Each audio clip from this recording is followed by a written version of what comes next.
گمنام عورت ہے وہ. آپ نے مشہور خواتین کے واقعات سنے ہوں گے.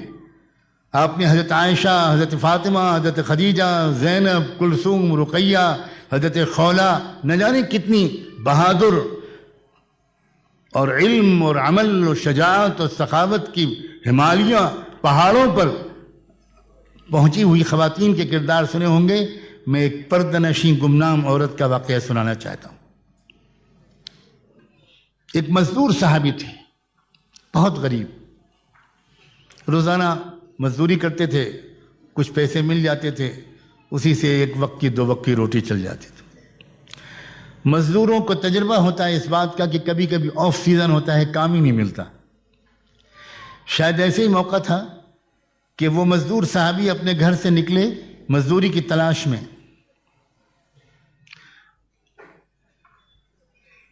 مگر دن بھر کی تلاش کے باوجود کوئی کام نہیں ملا. شام کو خالی ہاتھ گھر واپس آ گئے.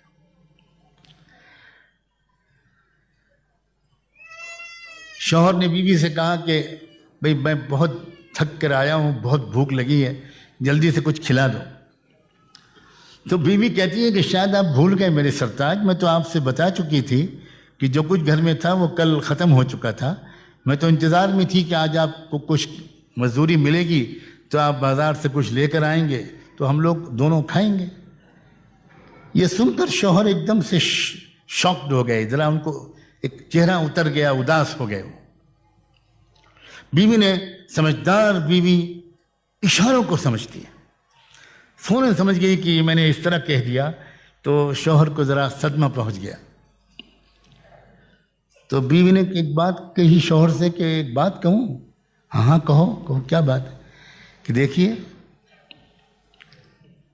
ایسا معلوم ہوتا ہے کہ آج اللہ کی مرضی یہ ہے کہ میں اور آپ دونوں بھوکے سوئیں، اور اللہ کی مرضی کے سامنے خوشی سے سر جھکا دینے ہی کا نام تو ایمان ہے. یہی تو سیکھا ہے ہم نے اپنے آقا محمد رسول اللہ سے. تو فکر نہ کیجئے میری، اور آپ بھی ہمت سے کام لیجئے. ہم لوگ اللہ کی مرضی کے سامنے سر جھکا کر بھوکے سوتے ہیں، اللہ کا فیصلے پر راضی رہنا. کتنی جان میں جان آئی ہوگی، کتنا حوصلہ ملا ہوگا اس شوہر کو اپنی بیوی کی زبان سے یہ بات سن کے. یہ ہم مرد لوگ جانتے ہیں. ہماری عورتیں کاش کے اس راز کو پہچانیں کہ دنیا کی کسی بڑے سے بڑی دوا اور ٹونک میں وہ انرجی وہ نہیں ہے جو کسی وفادار بیوی کے وفا سے کی نمائندگی کرنے والے ایک گیسچر یا جملے میں ہے.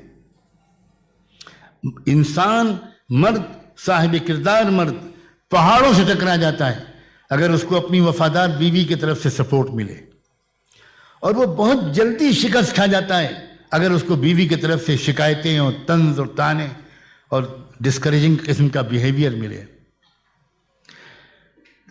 رات گزار دی ان دونوں نے بھوکے. صبح ہوئی، صبح کو پھر معمول کے مطابق وہ مزدور نکلے، صحابی نکلے مزدوری کی تلاش میں. دروازے تک آ کر سنت کے مطابق بیوی نے اپنے شوہر کو رخصت کیا. یہ بھی سنت ہے کہ جب گھر کا مرد کام کے لیے گھر سے باہر نکلے تو گھر کی عورت کو دروازے تک پردے کی رعایت کے ساتھ آ کر مسکراتے چہرے کے ساتھ اور فی امان اللہ کہتے ہوئے اپنے شوہر کو رخصت کرنا چاہیے. کتنی نفسیاتی چیزیں ہیں، کتنی بیوٹی ہے اسلام. اگر شوہر خدا نخواستہ اس حالت میں نکلا کہ موڈ خراب ہے، عورت بڑبڑا رہی ہے، عورت سو رہی ہے، ناراض ہے، روٹھی ہوئی ہے، تو سارا دن بے برکتی رہتی ہے. اور اگر دروازے پر رخصت کرتی ہے مسکراتے ہوئے اور یہ دعا دیتے ہوئے کہ جائیے آپ اللہ کے حوالے، صحیح سالم آپ واپس آئیں، تو شوہر کو ایک عجیب غریب اندر سے ایک طاقت ملتی ہے. اس سنت کی ادائیگی کرتے ہوئے اس وفادار بیوی نے دوسری صبح کو اپنے شوہر کو دروازے سے رخصت کیا. لیکن اللہ کی پلاننگ کہیے، میں اتفاق تو نہیں کہتا، ہر چیز تو اللہ کی پلاننگ سے ہی ہوتی ہے. دوسرے دن بھی ان مزدور صحابی کو کوئی کام نہیں ملا اور وہ شام کو پھر خالی ہاتھ واپس آ گئے. بیوی نے محسوس کر لیا وہی جو کل جملے دونوں نے تبادلہ کیا تھا، بیوی نے بہت حوصلہ بڑھانے والی باتیں کہی تھی، پھر بیوی نے ریپیٹ کیا. بیوی نے کہا میرے سرتاج اللہ بے خبر بھی نہیں ہے اور اللہ بے رحم بھی نہیں ہے اور اللہ بے بس بھی نہیں ہے. سلام ہو ان عارفانہ جملوں پر. میرا اور آپ کا رب نہ بے خبر ہے نہ بے رحم ہے نہ بے بس ہے. اسے پتہ ہے ہماری ضرورت کا. اس کے خزانے میں کوئی کمی بھی نہیں ہے اور وہ ماں اور باپ سے زیادہ پیار کرتا ہے. آج بھی اس نے اگر بھوکا رکھنے کا فیصلہ کیا ہے تو ہمارے لیے اس نے کچھ بھلا چاہا ہوگا. میرے سرتاج میں خوش ہوں, آپ بالکل فکر نہ کیجیے. مرد برداشت کر لیتا ہے اپنی تکلیف کو, لیکن اپنی پیاری بیوی کی تکلیف سے وہ زیادہ متاثر ہوتا ہے. چنانچہ اس کو سہارا ملا. دونوں نے دوسری رات پھر بھوکی حالت میں گزار دی. پھر تیسری صبح کو بیوی نے اسی طرح سنت کے مطابق رخصت کیا. لیکن آج ایک نئی بات ہوئی. چند قدم وہ شوہر چل چکے تھے کہ بیوی کو کچھ یاد آیا اور انہوں نے زور سے آواز دے کر پکارا کہ ذرا 1 منٹ واپس آئیے. شوہر واپس آئے. پوچھا کیا بات ہے؟ تو بیوی نے کہا کہ ایک بات کہنا چاہتی تھی, جلدی میں بھول گئی. کہ دیکھیے میں اتنے دن سے آپ کے ساتھ ہوں اور میں جانتی ہوں آپ کو مجھ سے کتنی شدید محبت ہے, اور میں یہ بھی جانتی ہوں کہ آپ میں کے اندر کتنا تقوی ہے. لیکن تھوڑا سا ڈر مجھے لگ رہا ہے کہ میری محبت کی وجہ سے آج بھی اگر آپ کو کوئی کام نہ ملا تو میری محبت کی وجہ سے کہیں آپ کوئی حرام لقمہ لے کر نہ آ جائیں. اللہ کے واسطے تیسری دن بھی خالی ہاتھ واپس آ جائیے گا.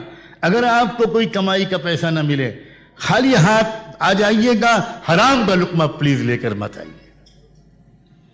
یہ تھا وہ معاشرہ. اس سے جو عورتیں دیکھتی تھیں ان عورتوں کو, جو نوجوان دیکھتے تھے مدینے کے نوجوانوں کو, جو شاعر دیکھتے تھے مدینے کے شاعروں کو, جو سپاہی دیکھتے تھے مدینے کے سپاہیوں کو, جو مالدار دیکھتے تھے مدینے کے امیروں کو,